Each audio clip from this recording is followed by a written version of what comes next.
Imagine this. You walk into your local grocery store, pick up your usual basket of goods, and take it to the checkout. But the total is higher than the last month. Again, your rent, your morning coffee, even your favorite snacks all seem to cost much more each and every year.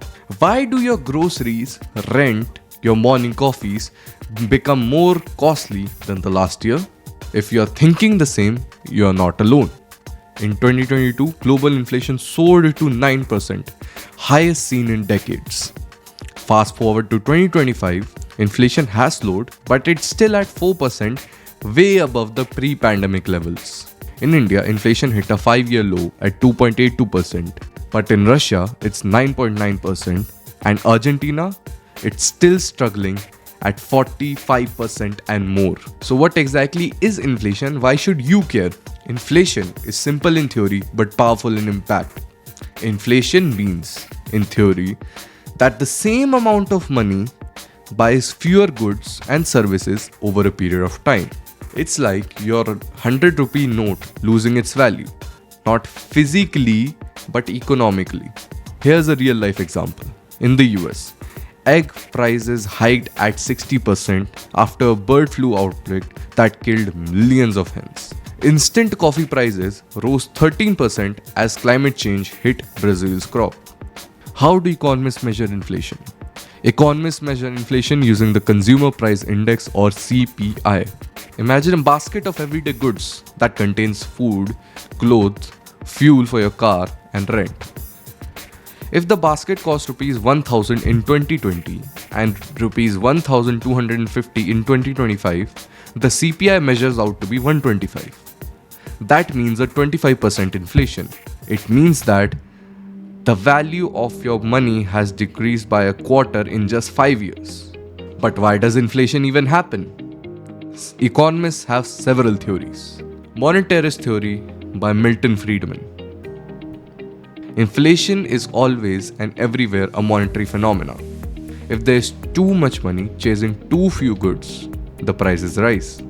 The formula is MV equals PY, where M is the money supply, V is the velocity of money, P is the price level, and Y is the real output. If the money supply grows faster than the economy, the prices must rise. Second theory is Keynesian demand pull inflation. When people, businesses, and government spend more than that the economy can produce, the prices go up. The formula for this theory is AD equals C plus I plus G plus X minus M. Here AD stands for the aggregate demand of people, businesses, and the government.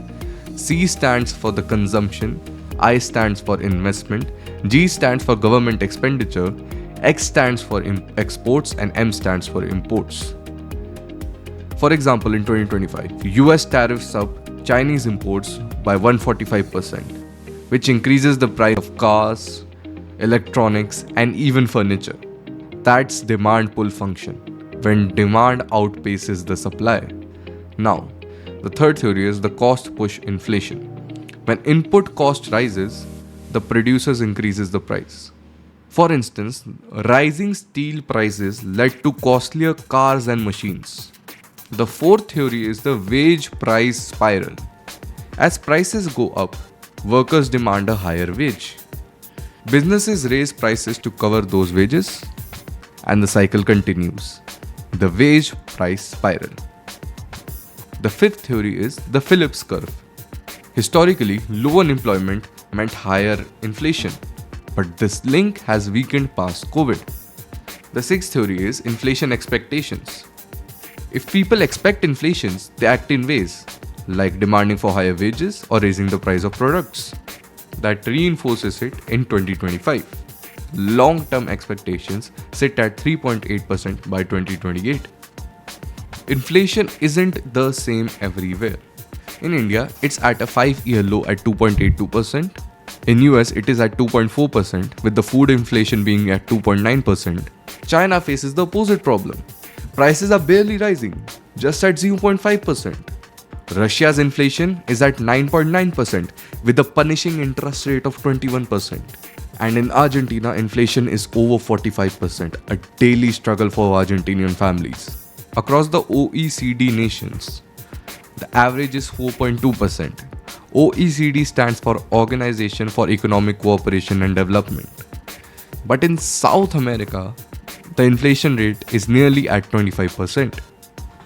So how do we track inflation? The most common tool is the Consumer Price Index. It measures the price change of standard basket of goods and services. The formula of CPI is cost of basket in current year upon cost of basket in the base year multiplied by 100. To calculate interest rate from the CPI, we have to do CPI of current year minus CPI of last year upon CPI of last year multiplied by 100. There's also core inflation, which strips out volatile food and energy prices to show an underlying trend. In April 2025, OECD food prices were up by 4.5%. Energy prices actually fell by 0.2% and core inflation stood at 4.6%. Now you might be asking, why does all this matter? Because when prices rise faster than your wages, your real income falls. To calculate your real wage, the formula is the nominal wage, which you are earning, divided by the price index multiplied by 100. For example, if your salary increases by 5% but the inflation is actually at 7%, you are actually losing ground. In Bangladesh, inflation hit 9.17% in April 2025, putting pressure on household budgets. In Argentina, people often spend their salaries immediately before prices rise even more. Businesses feel it too. When steel prices rise, car makers raise prices, and consumers pay for the difference. After the COVID-19 pandemic and the war in Ukraine, supply chains broke down, and the prices for food, fuel, and housing surged. Global inflation peaked at 9%. In 2025, situations are improving, but inflation remains high in Eastern Europe, Latin America, and especially in Africa. Central banks and investors use the Fisher's equation to calculate real returns. The Fisher equation just figures out the difference between nominal and real interest rates. So the formula for the Fisher equation is I equals R plus pi E. I is the nominal interest rate, R is the real interest rate, and pi E is the expected inflation. The nominal interest rate equals the real interest rate plus expected inflation. This helps to set policies and guide investments. So inflation isn't just about numbers, it's about how we live. It affects salaries, savings, investments, and the trust in the institutions. In 2025, it may not be the crisis it was in 2022, but it still matters. In our next video, we'll actually talk about what actually causes inflation, from central banks to global oil shocks, and how policymakers try to tame it. Stay tuned for that. And before you go, I want to hear from you. How has inflation impacted your life? Drop your experience or thoughts regarding this topic in the comments. I'll be reading and replying. Thank you.